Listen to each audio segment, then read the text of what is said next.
Okay. Everybody here, you ready to make some meatballs and some homemade sauce? I moved the camera over here on the tripod so you can watch me cook. I had people ask for me to do that. So what I'm going to do first, I'm going to start with the chocolate cake so it'll cool down a little bit so I can show you how to ice it.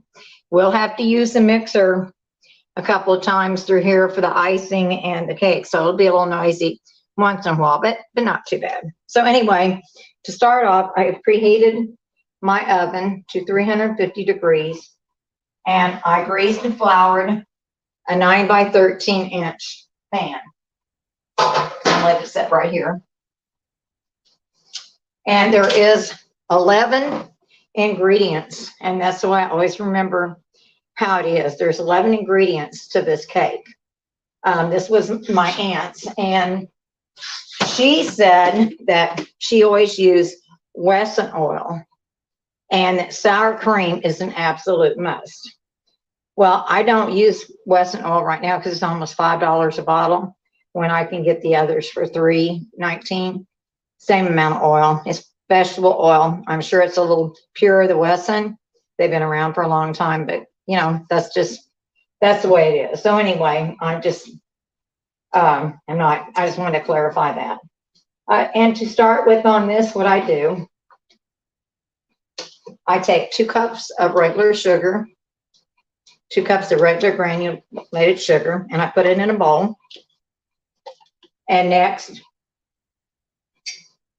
I put in 2 eggs, which is the second ingredient. And then I'm going to turn the mixer on for just a minute and beat this up, and then I'll shut it off.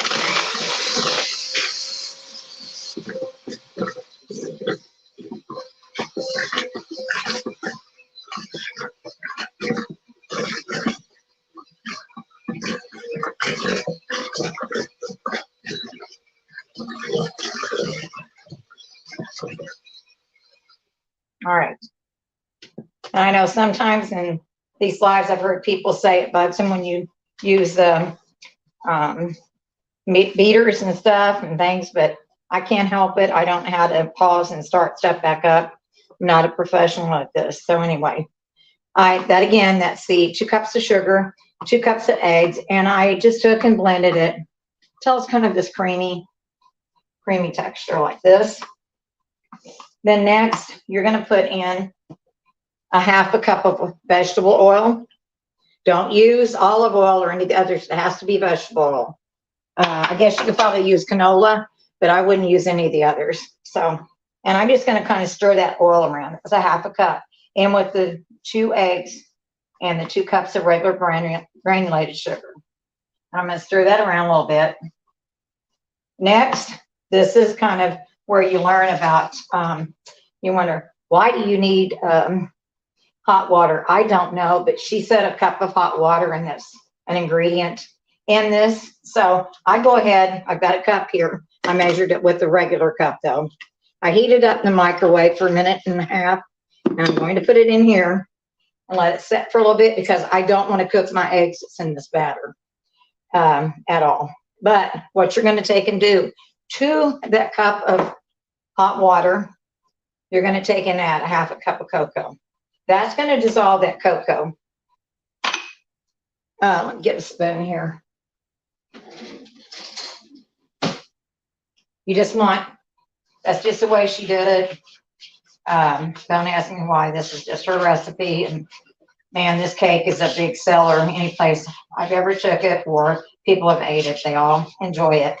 The main thing though is once we get all these ingredients incorporated in the cake, you can mix it as much as you want at this point. Once you put your flour in, you don't overdo it because you're going to have a very tough cake. That's what you're going to have. So anyway, that's the 1/2 cup of cocoa and with the cup of hot water that I heated up in the microwave. Okay. And so anyway, next I have a pinch of salt and I have 2 teaspoons of baking soda, not baking powder, baking soda. As I said, make sure you check your dates on your flour, your even your leavening ingredients like baking soda, baking powder. Make sure that you check those dates because that's going to make a lot of difference in the way things turn out. So anyway, that's a pinch of salt, the 2 teaspoons of baking soda. To that, I'm going to put regular apple cider vinegar in here, and it will start bubbling. That's 1 teaspoon.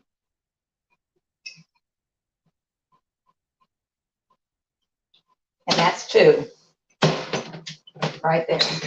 So this is another ingredient. Sounds strange, but you don't taste it in there. It does. I could think that vinegar does give the cake a little wang, but you know, it's really good, and it's not hard to do. So anyway, go ahead and put that in with this mixture, and I'm going to stir it around a little bit and make sure that it's while that water is cooling down right here. And next, I'm going to go ahead and slowly stir in that the hot water and the half a cup of cocoa. I'm sorry, I lost my train of thought there for a minute. You want to just slowly stir that in. I would do it with the mixer, but it's loud and it's going to probably splatter a little bit. But I'm going to do this as much as I can like this so I can talk to y'all while I'm doing it. And then you just want to get that all stirred in, get all your cocoa out of there, all that water, use a spatula and get in there and just get all that that's in there. And then you just want to continue to stir this. We have 3 ingredients left, which is going to be vanilla, a cup of sour cream. I'm going to use about, this is vanilla paste I had. I'm going to use about, teaspoon and a half of that. And then here's the 2 cups now. I told you, when you do cakes or any kind of stuff like that, biscuits, pancakes, waffles, it's very important that you sift your flour. And this is regular flour, not self-rising. It's just regular flour. 2 cups. And I took and I sifted it and measured 2 cups. And this is what's here. And next thing that's going in before that, and I took and measured it out and put it back in the sour cream container I had, is 1 cup of sour cream. And that needs to go in now. And we're going to put the vanilla in and get this mixed up. And then we will go with the flour. And I'll show you what I mean by the baking, or not over stirring it. So when it bakes, you have a good cake come out of it. That is. Let me get this off of here. Okay. Rinse my hands off. It's a little sticky from that stuff. My rack. Rinse this off. I don't like that stickiness on my hands. Okay. Now then, so now I'm going to take and mix this a little bit down in here, because this batter also, this batter is extreme. It's thin. It's not a thick batter. So I don't want you to think that you mess something up when you go to put it in the pan, because it's not a thick batter at all. It's just not. It's a very thin batter. A lot of people think, oh, I did something wrong. No, it's just, that's just the way it is, but it bakes up really good. And I don't use small eggs or medium when I bake. I use large eggs. They don't have to be extra large or jumbo, but large eggs. And then always make sure with your eggs, when you're baking too, make sure you get your eggs to room temperature to set them out so they get to room temperature. You want you want everything that you're mixing your your ingredients, you want everything to be at room temperature. It just ensures a lot better outcome. Get another spoon here. As you can see, I don't use regular measuring things. I just don't. So I'm going to go ahead and put this in, the vanilla. And this is vanilla paste. It's a little thicker.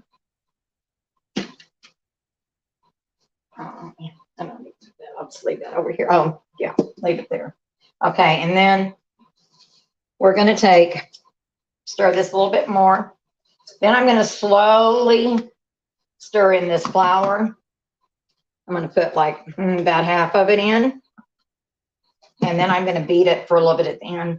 But I'm just going to stir it. Most of the time you don't want to, like I said, overbeat it with the beaters. You just don't want to do that. So let me I'm going to actually change this out and get a little whisk so I can get this all incorporated a little faster. I hope y'all can see me when I'm doing here. Don't have a lot of kitchen room in here. We've been doing some remodeling. We're in the middle of doing things on the kitchen, so. But anyway, I just take it, you can see, and then I'm going to take the rest of this flour, put it in, and I may not even use that mixer, but for like a minute. This is so much easier doing it this way, and like I said, it just ensures that your cake doesn't come out tough. It just does. And again, those are 11 ingredients on there, and I'll go over the ingredients again. But always remember there's 11 ingredients. And I take and put the pinch of salt in with the 2 teaspoons of baking soda. And to that, you're going to add your 2 teaspoons of vinegar. And your vanilla goes in at the very end. It's 1.5 teaspoons. But before that, I measure out my 2 cups of sugar, the 2 eggs to room temperature. I measure the 2 cups of flour and make sure you sift it and everything. And there's a cup of sour cream, a cup of hot water, and I don't know, I think I named everything off. Now I'm going to take and just barely mix this.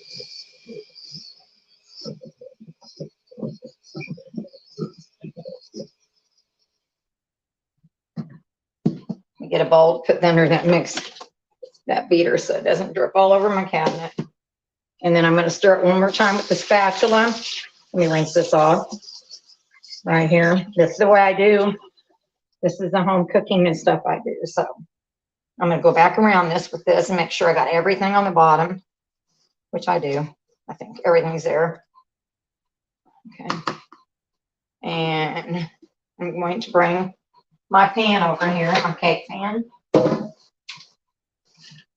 Set that mixer back because I got to rinse my beaters off because I got to have it for the, I got to have that for my frosting that we're going to put on it when the cake's still slightly warm.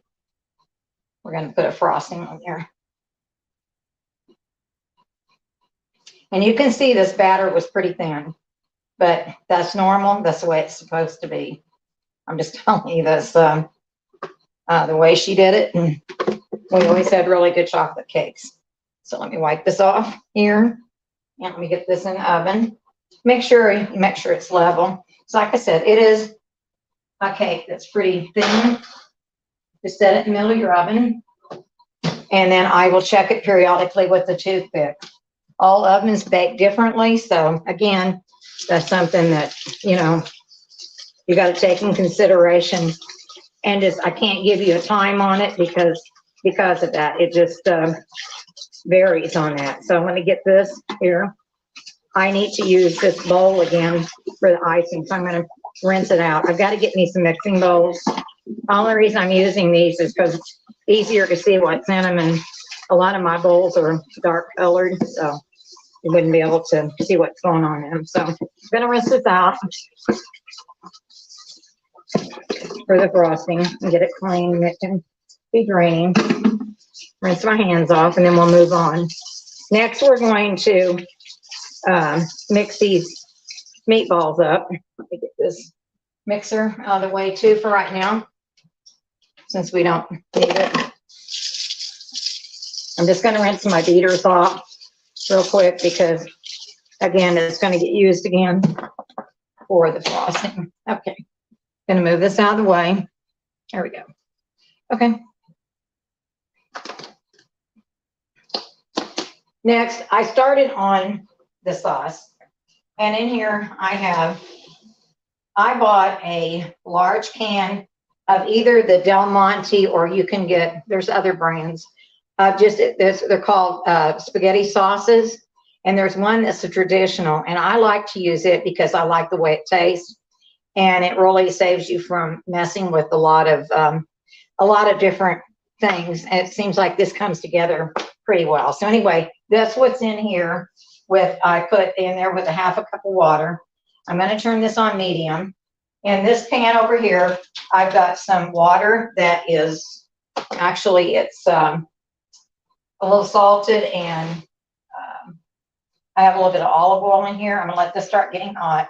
This is going to be to cook my spaghetti in, and I'll move it when I get this done because I got to do the meatballs. To this, let me move this vanilla out of the way because I have clear vanilla that I use for the frosting. You can use these, but I have some clear, and I just prefer the clear myself. So let me get this over here. These are going to be the breadcrumbs for the meatballs, and I'll bring it over here and do the meatballs with this stuff, but I want to go ahead and get this going. Now then, I did open a can of tomato paste, and I'm going to take about half of this and put in this because I want the sauce thick. And I told you, if we have anything left over, I take and freeze that in a baggie, and it does well, and you can just take it out and use it. It's really quite convenient to do that like that. I mean,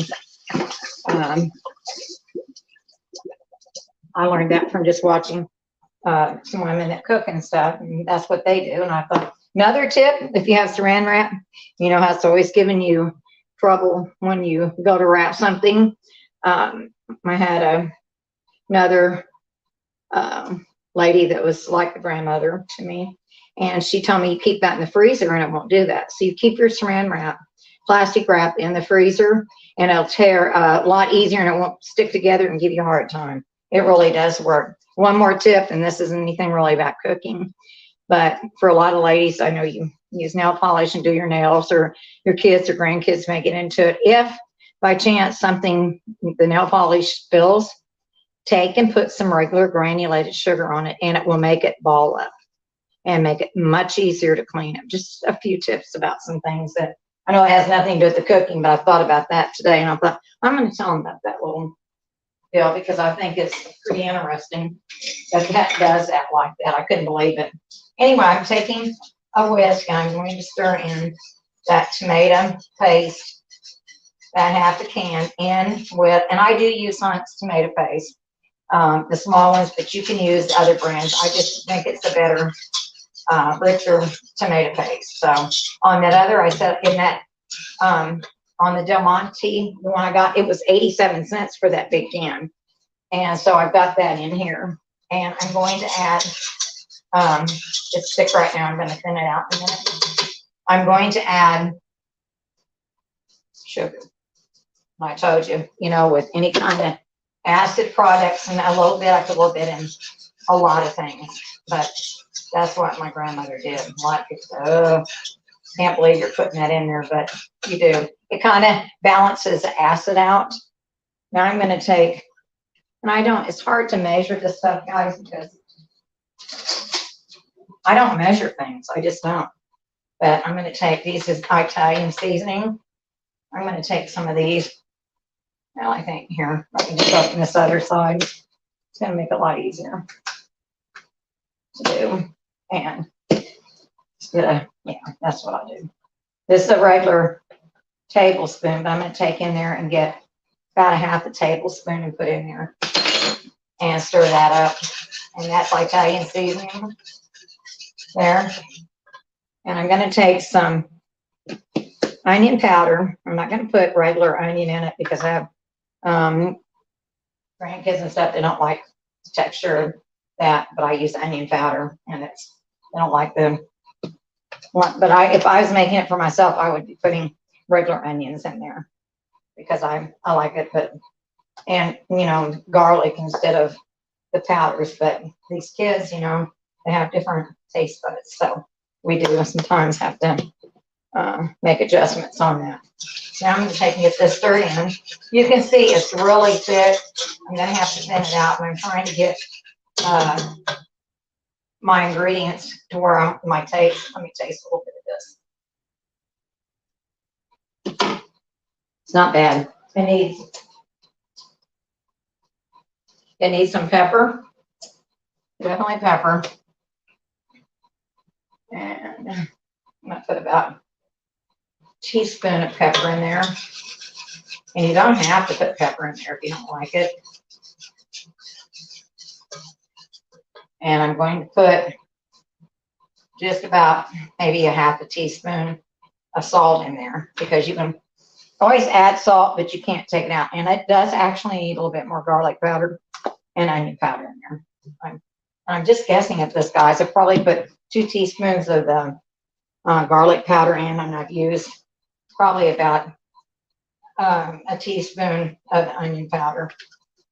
Just putting it in there, because I'm going to have to thin this down. So, and I may end up adding the rest of tomato paste.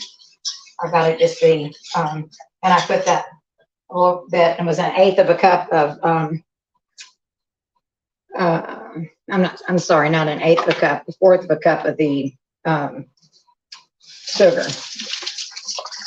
So anyway, let me rinse out this bowl. I'm going to add some water to it. Let me get some water over here off my filtered water to go on this.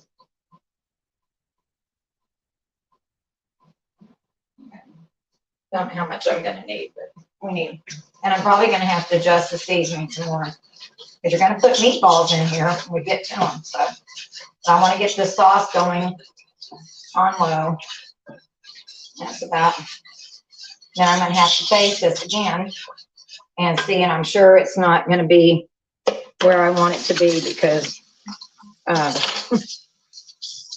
it's just not going to be there. Get another spoon here. It's pretty good. Okay, needs a little bit more Italian seasoning in there. Not much more. But another couple of shakes in there. Yeah. Then I'm going to go ahead and add some of this Parmesan cheese to it, and just see, because I do cook that down in the sauce, because I think it gives a lot better flavor than just putting it on the top. We can have it on the top too, but I put it in my sauce, and it just really tastes good. And we're going to be using Italian seasoning of breadcrumbs for the meatballs, so they're going to have a lot more taste to it in here too. Once we get the meatballs done, we'll have a lot different taste. Okay. Okay, we're going to set that, just let that cook for a little bit. And I'm going to set this stuff off to the side in case we need more of the ingredients. And I actually am going to go ahead. Let me get a different spoon, and I'm going to go ahead and add the rest of this tomato paste in here. I think it's going to need it for the meatballs and stuff to make enough sauce. So I'm kind of guessing at the sauce. So go ahead and put that in.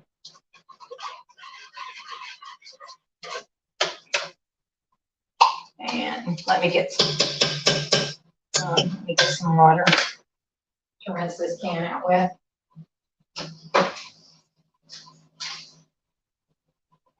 Okay. I'm going to go ahead and add some of that water in here and get that, because I think I'm going to need more of this. And I will taste this again after it gets set there and it heats all the way through, and before we put the meatballs in. So I'm going to turn it down on a little lower than medium, just a tiny bit. And then I'm going to let that sit there and do its thing until we get the meatballs mixed up here. All right. Okay, there we go for that. Just let that sit there and do what it needs to do. All right. Now I have 2 pounds of this is lean ground beef. You can use what you want, but that's what I got. And I'm going to put some pepper in here. And I'm not going to put a lot of salt because I'm not sure how much the Italian breadcrumbs is going to really season it. So I want to kind of take it easy on that.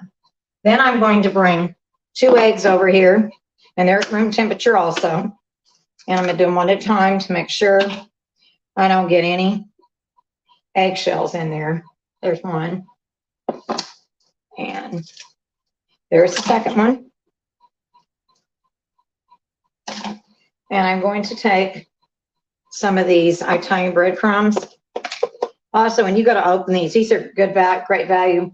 I almost cut my finger on the thing this was sealed with that you pull back. That real tough aluminum foil stuff they sealed this with. Wow, it's sharp. So anyway, and again, guys, I'm going to wash my hands because I'm going to be using my hands to stir that with. So let me get some soap on them. Here, wash them good. So I've got all the stuff and all the baking stuff out of the way off my hands. And I also have a loaf of French bread I bought. That was $1 at Walmart. It's what we're going to be using for the garlic toast, and I'll bring it over. And I got the stuff all out for the frosting, and I'm using angel hair pasta today, so that'll give you a little bit of what's going on with that. Anyway, I'm going to go ahead and start mixing it. You can take and put in the meatballs at this point. You can actually take and put some onion and green pepper in here. I mean, you can do that. I'm not going to, but you can. I mean, it's not a problem at all. And you can't, of course, taste this meat, so you're just kind of guessing.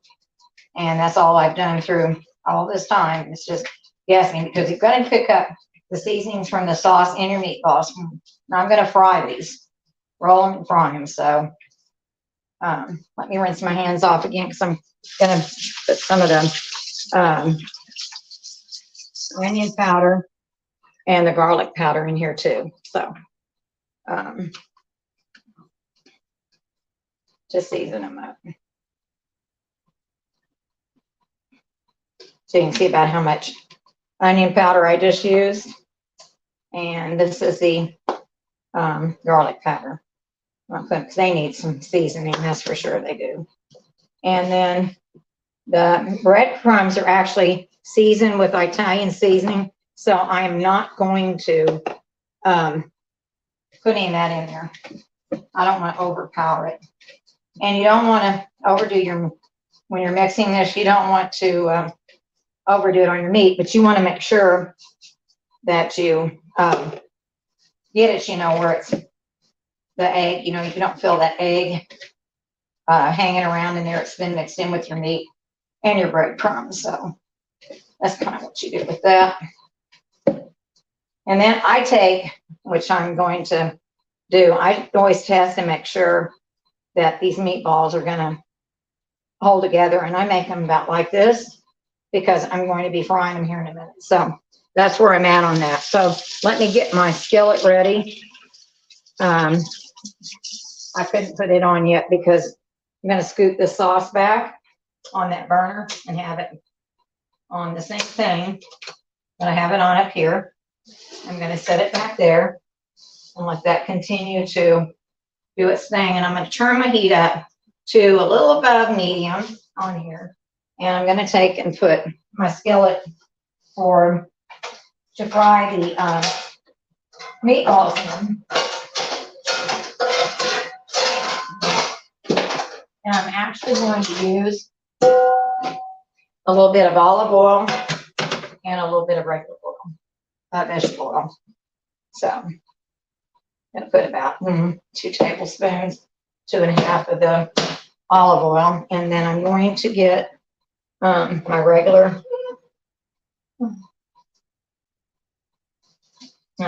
vegetable oil out. And I'm going to put enough to where I've got that in the bottom of my skillet. Not real deep, but hot enough where you can get it hot and be able to fry your meatballs. So anyway, we'll let this grease get hot. And I always put the handle back on my spray to bump it, and it's gonna go flying. Got this heating, the water's starting to heat good, and I just checked on the cake, it's doing good. So anyway, let's see where we're at on these meatballs. I'm gonna get another bowl, and I'm going to take and put some of them in here as I make them. So that way they're ready while the grease is getting hot. But I think they're pretty well gonna hold together. And I've got quite a few here to fry. And if you don't want meatballs, you can just fry your meat and put your seasonings in it and like that, and just you know, and put it in with your sauce. I mean, you don't have to do the meatballs. I mean, I don't do them all the time, but somebody requested meatballs. And also, you can do basically the same thing like this. If you want to do Swedish meatballs, you just don't put the seasoning in. You just use your regular breadcrumbs. I use a little bit of milk. You still use the eggs and but I use regular breadcrumbs or sometimes even crackers to make those. But you don't put salt and pepper in there, but you don't put like I'm talking about the Italian seasonings in it. You don't want that in the Swedish meatballs. I can't remember exactly what all it calls for. I think it's got some parsley and things like that in it. So maybe thyme, usually thyme or in there. But we can make Swedish meatballs and noodles one of these days also. Something we can do. But I'm just going to keep making these meatballs like this. And as soon as the grease gets hot enough, I'm going to put them in there and start frying them. Can't overcrowd it, so I probably got about 2 batches of the meatballs I'm going to have to fry. That's for sure. So anyway, but we'll work on, while we're frying meatballs, we'll work on the sauce. We'll work on cooking our pasta. We'll work on the bread, getting it ready. And we'll work on mixing the icing for the cake. So I'm just trying to plan this accordingly, so you don't have to have you all on here forever. Try to get your meatballs the same size if you can. I've got one here. It's a little bit bigger than what it should be. But I don't know how many meatballs you're going to get out of this. But this, like I said, this is pretty lean ground beef, and it's going to hold together better, and it's not got a lot of fat in it. And if I need to thin my spaghetti sauce, I will use now the once the pasta is cooked, I can use that water. That really, to thin your sauces out, use your pasta water. It's already salted and got oil, and it's got the starch from your pasta in it, and it'll help, with it, and plus give it that flavor you want it to have continuously. Okay, I got a couple, 2 or 3 more here, and then we'll start. The oil should be getting there, so I can start frying them here in a minute. Yep. I didn't count how many meatballs I got, but it didn't take that long, guys. It doesn't take that long to do things from scratch. It really doesn't. It goes a lot faster and what you think, and of course, it's much better for you. I'm going to move this tripod over on the other side.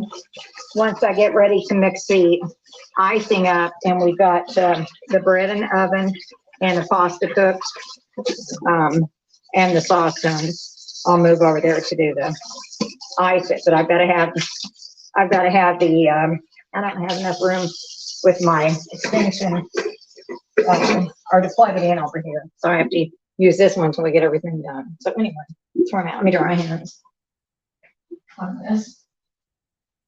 And anyway, let's try a meatball and see where we're at. It's there, but not quite. It needs to get a little hotter. Not going to put any more until it gets a tiny bit hotter, but it's getting there.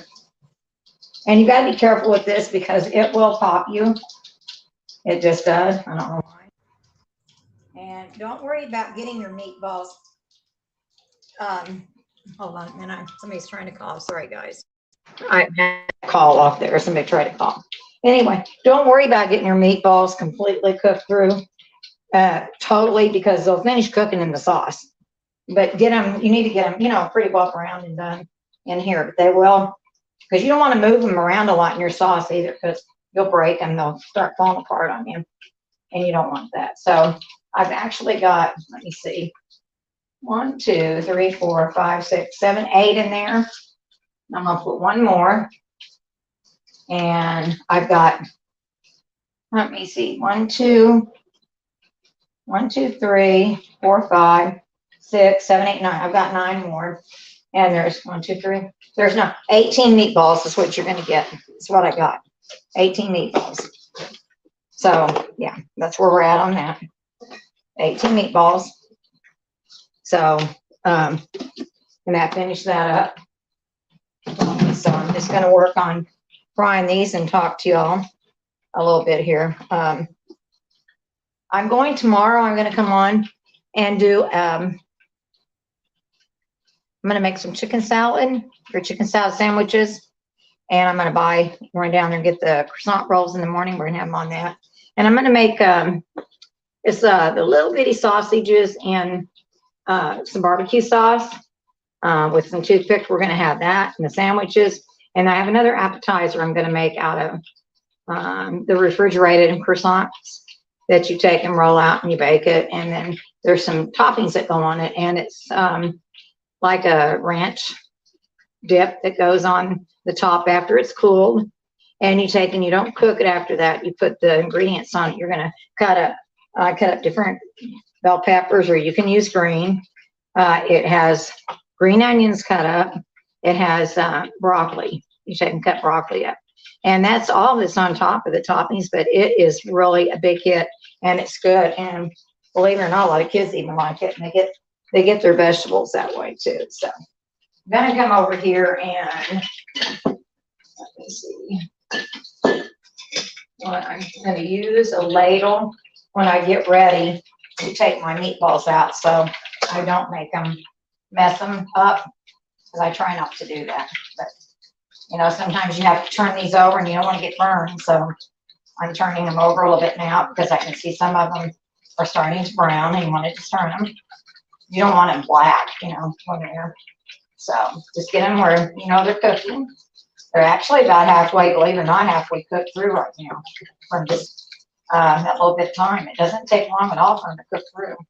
And like I said, even if they're a little pink right in the very middle, guys, it's going to cook off in the sauce. So don't stress out about it. You know, just take it and do it like this. And those two aren't quite ready to turn. Let me see here.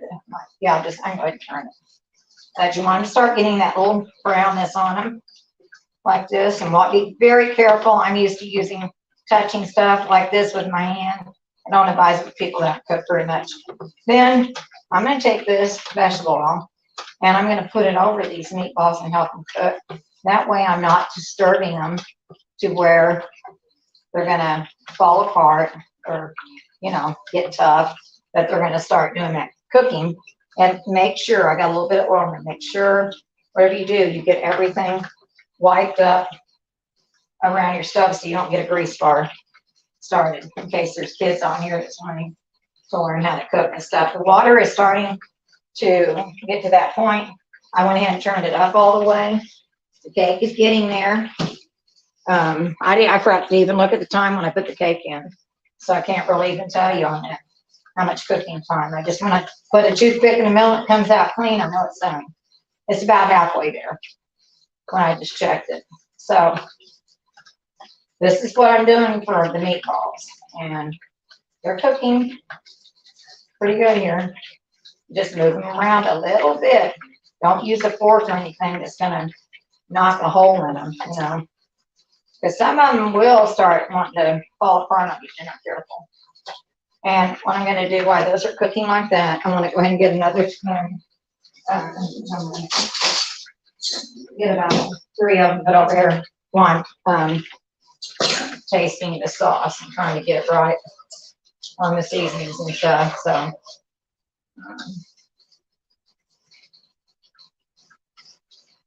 That sauce is really pretty good, but I'm gonna put just a tiny bit more sugar in it, and it needs some more garlic powder, and just a pinch more salt. And I'm gonna put a little bit more of the cheese in it since I added the rest of that tomato paste. You can also put this inside your meatballs, this Parmesan cheese like this, or you can get the other grated kind, which I didn't get, but you can get it and put in there too. And now I'm going to take my other clean spoon here. That's there. Just a tad bit more sugar in that, and it's going to be right there where I need it. Really good, actually. It's really pretty good. You get a little tiny bit out. It's probably about another, couple tablespoons, but you don't want that acid to overpower it, that's for sure. Okay, so you put that back, and throw that in, and I'm going to start putting the meatballs in there when they're done. I'm going to take them straight over, drain a little bit of the grease off of them, and then I'm going to take them straight over to the pot. So this one is pretty close to being there, and this is a slotted spoon. It's got where you can drain the grease. I'm going to just start laying them in the sauce, and as I put them in there, I'm going to cover them in the sauce and start just doing that. And I'm coming back like this, but I'm getting some of the grease off of it while I do that. And then I'm pretty close to being there. Where I can move in. The water's starting to get ready for the pasta. You've got to have to kind of time things too, guys. One thing about spaghetti and meatballs, they heat up pretty good. So, and they're good. I think they're good the next day too. So, and if you run out of you can always make a meatball sandwich too with them. If you want a meatball sandwich on some sub rolls or something, that would be another thing. And put some mozzarella cheese slice on it and let it melt. That would be really good for that. So there's a lot of things that you can do like that. I'm going to go ahead and put some more of these meatballs in, like this. Make sure they're still rolled pretty good. And I don't want, this is beef, so I don't have to worry about it, touching the other cooked meat. If it was chicken, yeah, you have to be careful about that. Making sure your new meatballs you're putting in is not going to touch your the ones that are almost cooked. So this one's ready. I'm going to put it in. Get those over to the side. So when these others come out, we're going to be ready. And if you want to, you can take one of your meatballs and you can taste it to see if they're where they're at. And if they're really not there, sometimes I take and I'll cook one first, and if it's not there, I'll add more stuff to it. I didn't do that today, but because of my time and stuff. But you can actually take the fry one meatball and taste it. And if it's not seasoned where you want it, take and add your seasonings to your meat and fry another one and see if you're there. Just make them little, make little bitty, just some small meatballs, because you're going to be able to test that like that and find out where you are in your seasoning. So anyway, let me rinse my wash spoons real quick with some soap and water, so I have some more taste with, because I got a sink set up in here now from that. Absolutely. So anyway, it's not that complicated at all. And as soon as I get these going, I think I'm getting pretty well there on that. I'm going to just put this right here. Should have a little plate there. I usually do, but I didn't get one out. I need to get a plate. I put that on. Sorry, guys. don't like that all over. My spoon that I'm bringing them out with. And then as I move them around with this one, it's actually better. So, and this I'll clean up and use for when you want to dip them with your, to get your sauce out to put over your pasta. So let me get that rinsed off. Yeah, so it'll be ready. Okay, I've got that again. Okay, I'm gonna keep working on these. Check. I'm gonna go ahead and turn this water up a little bit more. It's on the smaller burner. It's taking a while to heat up, and the cake is getting really here. I'm gonna turn it from one side to the other, so it'll go ahead and finish cooking like that, and get it baking. There you go, and just put it in there like that. But like I said, guys, my oven is old. The stove is since 1990, so it's a very old stove. But the only thing we've had to replace on it was it was $80 for the heating coil, the electric heating coil in there, and you just unplug it from the back, and plug the new one in. So that saves us having to get a new stove because it's a heating element in there. That's what it is. But it's been a good stove, I'll tell you. I've cooked a lot of meals on this, and I've cooked a lot of things in that oven. Let me tell you, it's had its work over. We actually got it on sale at a Sears outlet, and it had a little nick right here.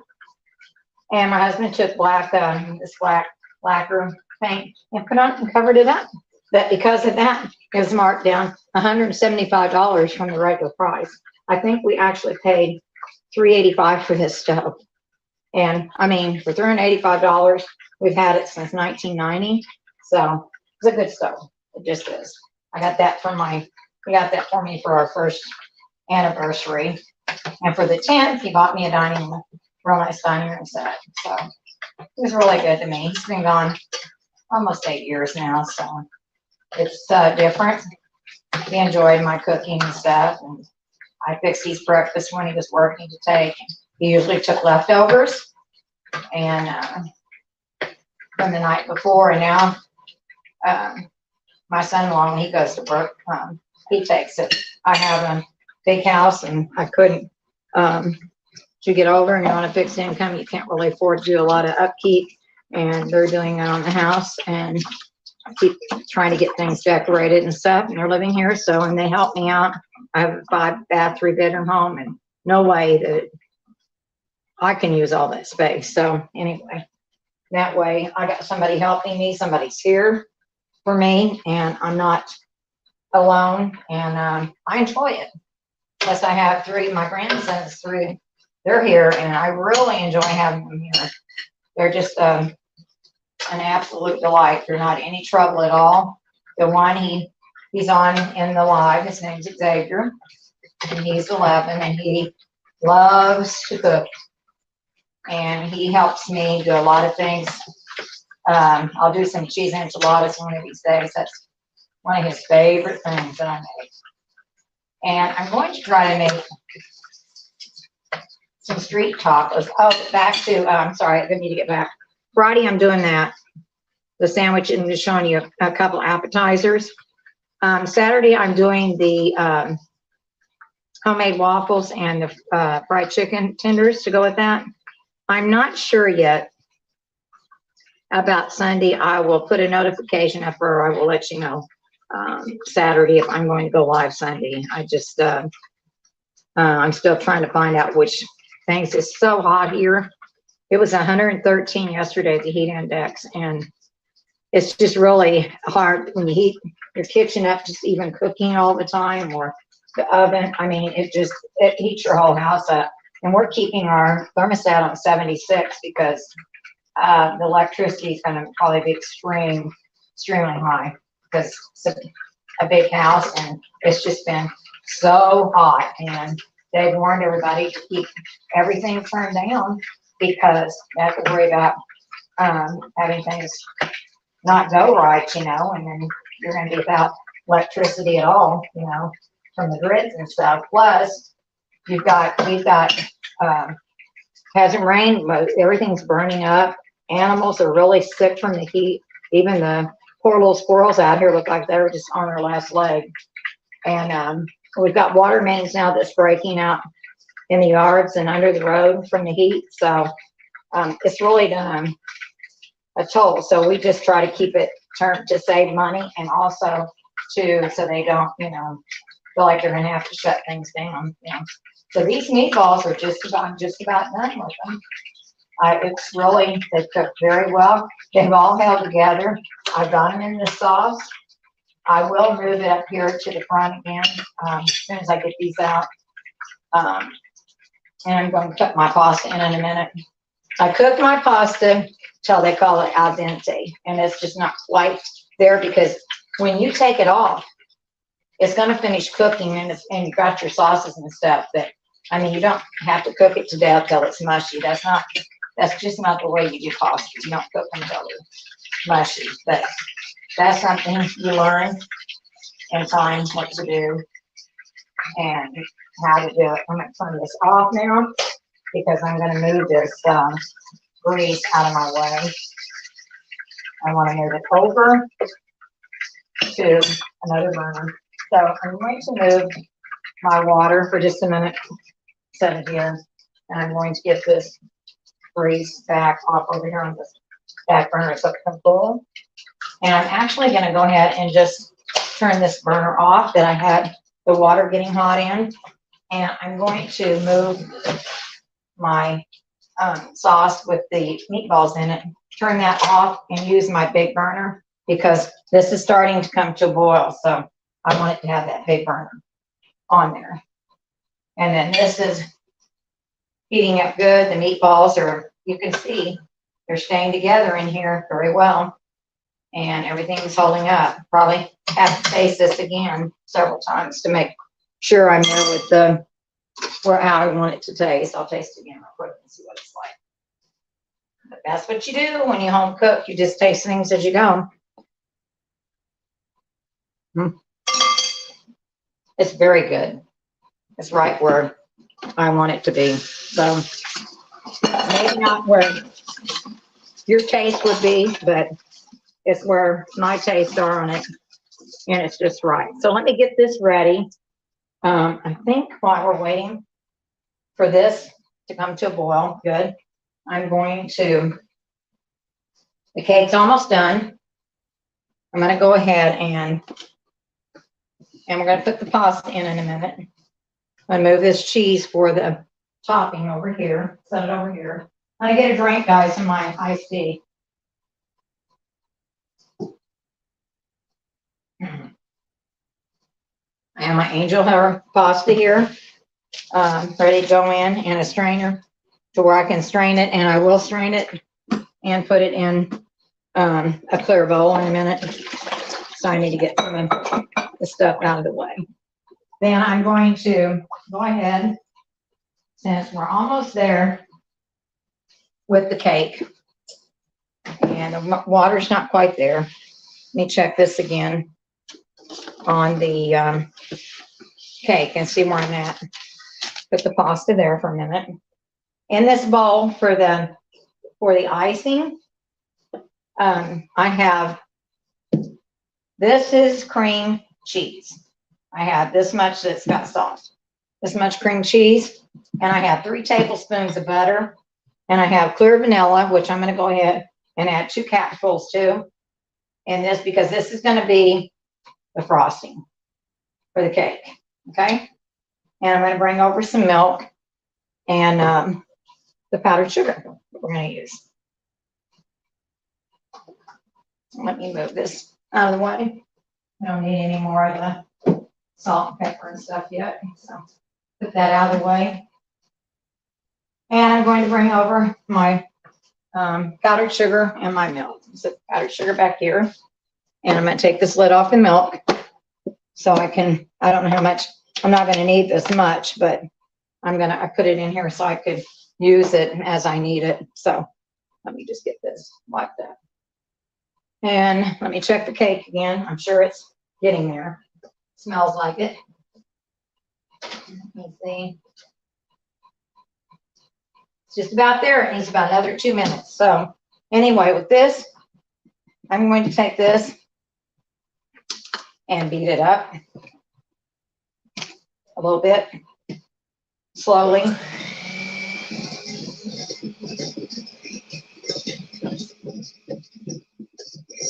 You want it room temperature so it'll be smooth. You won't have any lumps in it. But if you forget it, you can take and put your cream cheese in a bowl and just dab it in the microwave for just a few seconds. And also your butter doesn't have to be melted, but it can be, you know, if you need it to be a little soft, then you're going to be there. Let me get a toothpick. I think my cake's ready. It smells like it. Let me get a toothpick here. And I can tell you real quick. And it takes a while when you're doing these lives too, guys, to walk you through all this stuff when you're doing everything from scratch, like you all want and stuff, and you're not pre-cooking things, because it takes a while. And the cake is done. It's coming up. It's done. I didn't over bake it. And I'm going to show you. You can see it's a really pretty dark chocolate cake. Very moist. I'm going to set it over here so it can cool. And I got to leave my oven on, but I'm going to turn it up a little bit to about 375, because we're going to do the garlic bread in a little bit. All right, I got that up. 375 and changed it. Okay. And this water is getting almost there. It is there. So I'm going to go ahead. I've got this open. Go ahead and start putting this pasta in. And it is angel hair, so it's not going to take long at all for this to cook. And I'm just going to start dropping it in like this. And I will move it around in just a minute. Don't be afraid to put it in like that. It's going to cook down, and you can move things around. And there's my spatula. And it's starting to go down in there. Let me get a ladle or something. Push it down with. And just push it around in there. Like that. Like this, see?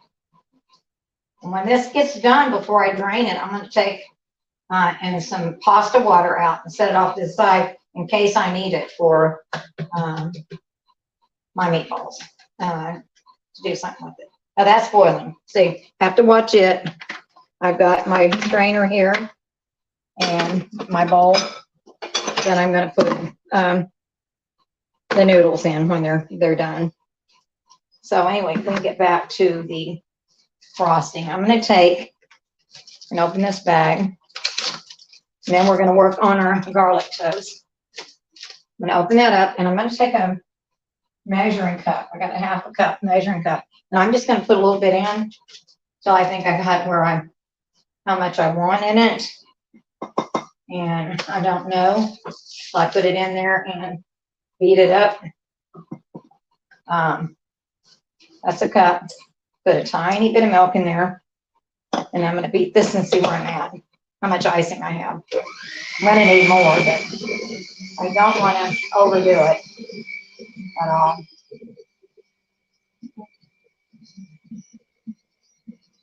Of course, I've got some out in the bowl already. Okay. You can hear the difference in the speed of the mixer. So that's mixing good. I got to take and add a little bit more. That's not enough for the cake. And put that in. But that little tiny bit of cream cheese and butter is just enough. So that was probably, this is a half a cup. I'm going to say I've probably got a cup and a half in here maybe of that. And I'm going to put a little bit more milk in there, and we'll see where it goes.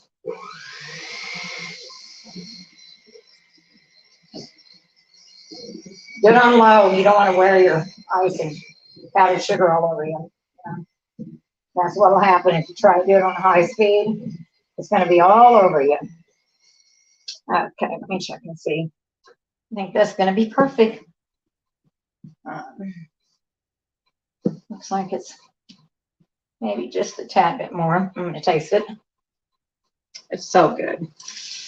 Some of my favorite cake and frosting. It's just so good. If you want more of a cream cheese frosting, add more cream cheese to it.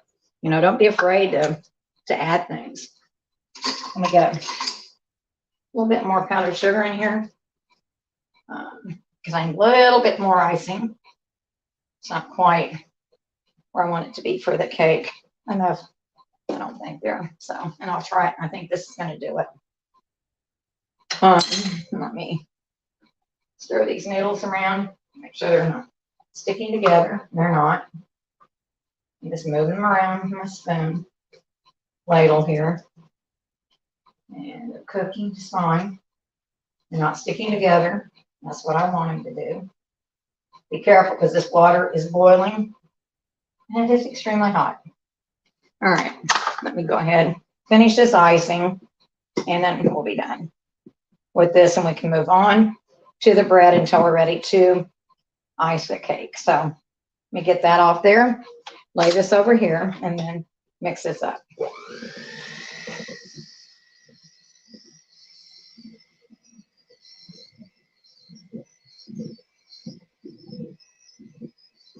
That's where I'm going to be. Don't worry about it when you take this up.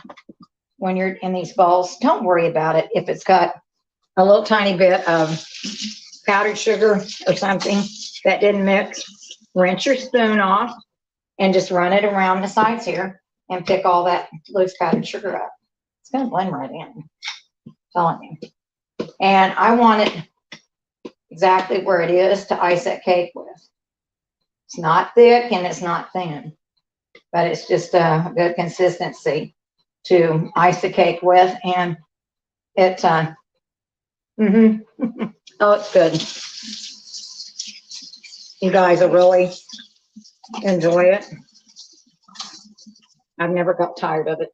Put this over here and out of the way, and get a little bit more of this cleaned up so I can show you the garlic bread I'm going to do. And let me check these noodles again. I'm going to overcook them and see if they're there yet. My dish is out of the way. Get this stuff out of my way. Now, I don't have anybody standing here helping me, guys, so I'm doing this all by myself on this. I'm going to unplug the mixer, and I'm going to just set it back here to the side because I don't need to use that anymore right now. Put this powdered sugar up out of the way. And I think the noodles are going to be ready to come up. I'm going to try one of them just a minute, taste it, and see if they're done. I have a feeling they will be. And I've got that cleaned off, and I'm going to just put my powdered sugar down on my spindle where I keep it. And it's out of my way. And if you kind of do that as you go along, guys, it's going to make your life a lot easier. If you clean up a little bit as you go, it just will make your life easier. I'm going to stir this around, and I'm going to get a piece of pasta out, and I'm going to test it and see if it's where I want it. And it is. It's done. Let me get a little bit of pasta water, just in case I need it. I don't think I will, but I might. So I'm going to put a couple of ladles over here in this cup, so I have it, and I'm just going to set it back to the back just in case I need it. So now you take this over here to the sink. I'm going to go ahead and turn that burner off too. Take it over here, and I'm going to dump my pasta in my strainer, and I'm going to come back. If there's any pasta that's in the bottom, I've got 3 or 4 pieces here. Just going to take and put it in the strainer, and I'm going to let it sit there like that until it's strained, until I'm ready for the sauce and stuff. So let me get it out of this water so it can strain that. Okay, let that sit there, and then we know that's ready. We've got the frosting made. Let me check I'm gonna put the meat back over here on this burner now. Then I'm done with these. I turn that off. I'm gonna turn this back on to about medium and go ahead and finishing this, and we're gonna do the garlic toast and get it done. Let me test this one more time. Let's see. And I don't need the pasta water yet, so just letting this get really hot. I'm gonna go ahead and try this, make sure it's where I want it.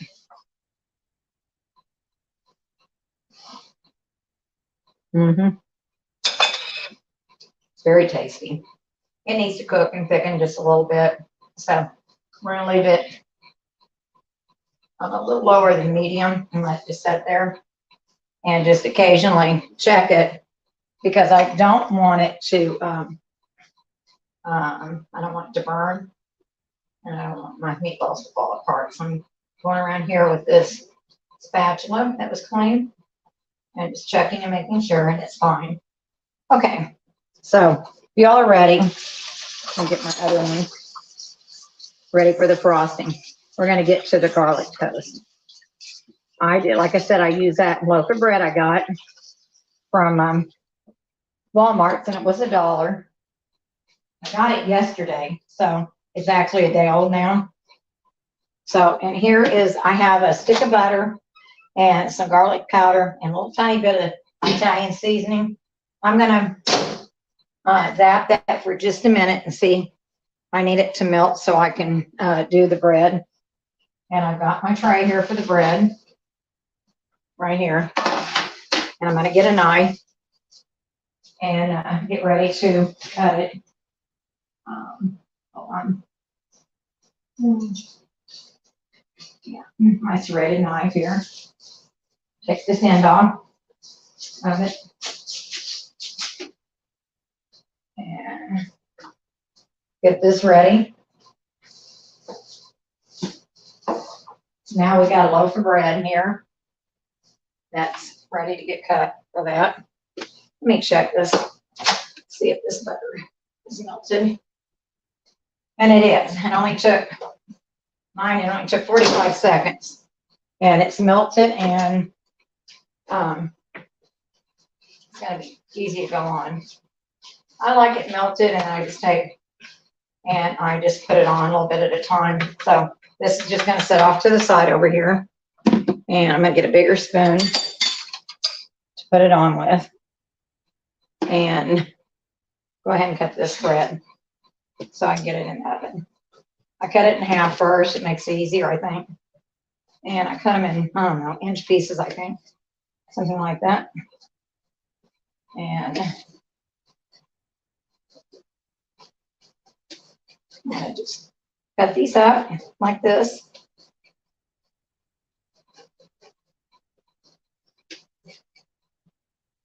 Let me do the other half. So you got about $1 here on your bread. With the garlic butter, it's about another, probably $1 for the garlic butter. I had, it was $8 and let me see, 79 cents for the ground beef, and that $1 for that one sauce, and 54 cents for the tomato paste, plus you have your spices in there. And it was $1.20 for the pasta noodles. So you're really not spending that much on a meal like this compared. And you can always make a salad up to go with it, guys. Just whip you up a salad, some kind of a salad to go with it, you know. So, and then the cake, I'm trying to figure out the cost of the cake. And I'm just putting this garlic melted stuff on both sides with the spoon of the bread and putting it on this tray. Really smells good, except for the end pieces. I'm going to put it on there because there's nothing for it to hold on to. For these end pieces, I'll just put it on this and just put it over like that. And then it will set like this in here. And this one too. Those end pieces are good. also. You don't have to use them, but hey, why waste them? You know, unless you got something. And for people that's not a very big family, you can take and use half this loaf and make your garlic toast with it, and take the other half and cut it long ways and make a big sub with the extra meatballs and pasta and cheese, and just, you know, get it where that that bread, you know, has been grilled, you know, and it's got grilling on it, and just take it like that. And you can take and have the meatball subs if you want something like that the next day with whatever you have left. Or if you don't, even if you don't want to use pasta, you can make this up and you can do your subs, you know, if you want to. Now, I'm going to turn this a little different way for all my bread to fit on here, because it's kind of tight and I'll show you what it looks like. It's kind of tight getting there. And that's exactly what I'm using on this, is that one stick. It's going to be what I'm using. So I figured that about right on there. So, and I just put however much garlic powder I thought I wanted in it, and to flavor it. And then I've got one more piece of bread to stick on here, and I will find a way to put that on there. I might have to sand up a piece or two, but they'll get done in the oven. Not worried about it. Had this before. I had to kind of stand them up a little bit and let them rotate them around. So, and I'll show you. It's all gone. All that sauce has gone in on the bread and stuff. So I'm going to go ahead and stick this in there so it can start toasting up like that, and let it do its thing. Let me rinse my hands again and move the pasta out of the sink so I can rinse my hands. So now we've got the garlic bread in the oven going. We got the cake ready to ice. We've got the meatballs and the sauce put together. The pasta's done. So, I mean, we're moving along pretty good here. And I'm just keeping an eye on the sauce, and it's starting to thicken up pretty good and get with the program. So let it start to bubble a little bit. I'm going to check it again. Let me get my mess cleaned up from the bread. I don't want that all over, but those are just some ideas you can do with them.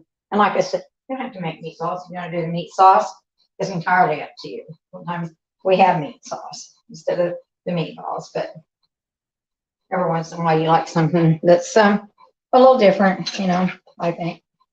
Get this spoon. I'm just going to stir around a little bit and see like this. If you have any of that garlic butter left over, you can put it in here to season your pasta with.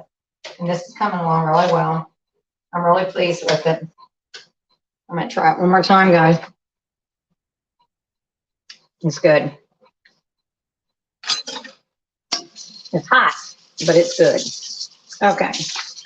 Now then, I'm going to move the pasta noodles out of the way. And the cake's not quite there yet. The cake needs to cool a few more minutes. So I can smell the bread starting to cook. So I'm going to have to keep an eye on it. And we're just going to have to wait a couple of minutes for that. And then I can go on and set my spices in here real quick. They're out of the way. I got more room on here because we're going to ice that cake in a minute. So it'll be ready. Put the spices up. And got that to take the bread out with. Like I said, everything, the meatballs are doing good. So let me check the bread. And it's just, yeah, they're starting to crisp up. You can smell them. That way you don't have to worry about them like I do. You don't have to worry about them burning. When you kind of walk away from it, you can walk away from them and you don't have to worry about that. I'm wash my hands one more time. And then I'm going to, I'm waiting on the cake and the bread to get done because I want to show you how to ice that cake when it's still at that where it's a little warm. I don't know why. It just does very well with that cake. All right, let me rinse my hands. All righty. Get the towel. And I use my leftover McDonald's or Starbucks things like this when we get them, and I use them to drink my tea, guys.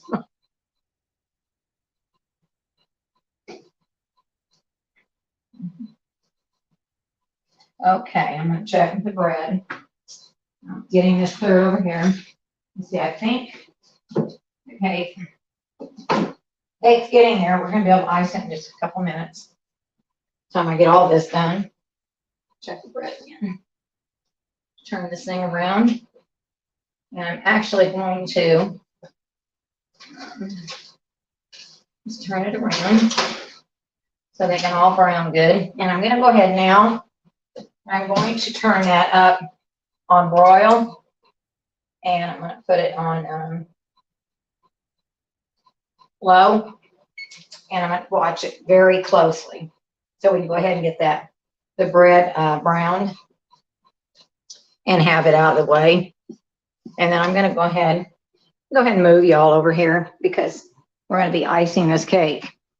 And I think y'all will be able to see. Let me see what I'm doing. Put it on the table. And I think you all will be able to see what I'm going to do here with the cake, I hope. So, because the cake's right here. My daughter got some beautiful flowers from her sister-in-law. They went away on their vacation and to visit family and stuff, take care of some things. And she watched their animals, and she brought her these beautiful roses here. And the little girl that has a rabbit that she watched, she wanted to get her some too. And so she picked these out. So she got these beautiful roses, which they're just beautiful. I love flowers. I think a lot of people enjoy flowers. If they don't, something wrong, right? Don't like flowers. Let me check this bread. Yeah, I got it on low. Now I don't have to worry about it burning. It's starting to brown like I want it to, but it's not burning. It's gonna burn me. So get this over here. I'll come back over there. I don't want to forget about my bread and run it. But the icing is going to be on the cake. It's might need to. I think it's going to be okay here. Because when you do this with these cakes, you don't want to.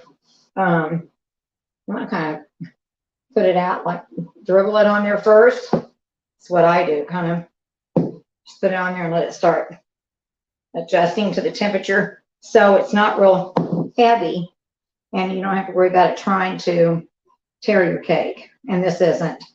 I'm just working like this with it very gently. As you can see, I think I'm gonna have to go ahead and let me stop and go ahead and take that bread. It's gonna need to come out. Smells like it. Yeah.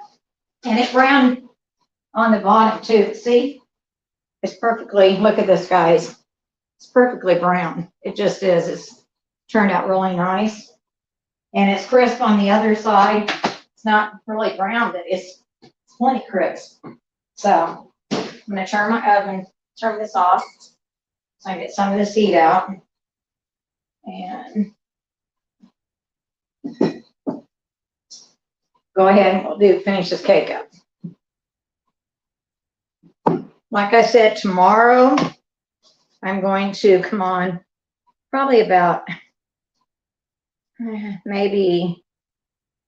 on about 6 Central Standard Time, and I'm going to do the chicken salad for the croissant sandwiches and show you how to stick those little sausages in some doctored up barbecue sauce and heat them up and have little toothpicks with them. And then I'm going to make the other appetizer that you make with the veggies, and it's really good. And it's plenty for, it's not, right now it's extremely hot. To me, It's stuff that tastes pretty good on a warm day, you know, like that. And people don't want a lot of heavy stuff.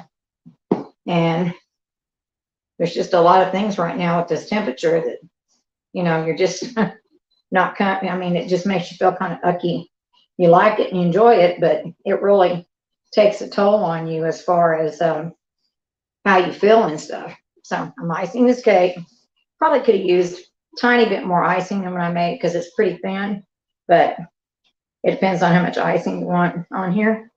But this is the way we like it. So anyway, I'm gonna go ahead and see if I can get this down. Oh yeah, so good. I feel like a little kid looking spoons and bowls and stuff. Okay. And it's warm, but it'll set up in a little bit. But it just, that icing does something when you put it on this warm cake. A little bit of it gets down in there and it just, I don't know, it just has a really good taste to it. But now you've seen that cake, how you do it, step by step on there. And like I said, it's not that hard at all to do. Talk to you for a minute about that, because I always remember it this way. See if I can do this right. There's 11 ingredients. You have 11 ingredients for this cake. You have, I do my twos. You have 2 cups of flour, 2 cups of sugar, 2 large eggs at room temperature. And remember your flour, you sift your flour. So 2 cups of regular granulated sugar, 2 cups of flour sifted, 2 large eggs at room temperature. You're going to have a cup of hot water. You have a cup of sour cream. You have a half a cup of cocoa, a half a cup of oil, and you have, let me see if I remember everything. You have 2 teaspoons of baking soda, 2 teaspoons of, let me think here, I'm getting lost. 2 teaspoons of baking soda. 2 teaspoons of the vinegar, a pinch of salt, and then you have your vanilla. There's your 11 ingredients. So just remember, when you make that, for you that didn't get in right at the beginning, you can go back and watch the video. But I took the sugar with the eggs and creamed it. Then I put the cup of hot water. I got it hot and let it set in a bowl to cool. And to that, I stirred the half a cup of cocoa in there. Then I go back to let that cool. Then you go back to your egg and sugar mixture. And that's when I put in half a cup of oil. And I put in I put the vanilla in at the very end. After I've even, flour's your last thing to go in. But just stick to that. And the 2 teaspoons vinegar in a bowl. I put the 2 teaspoons of baking soda in with that, and it's going to foam. And then you got your pinch of salt too that's in there.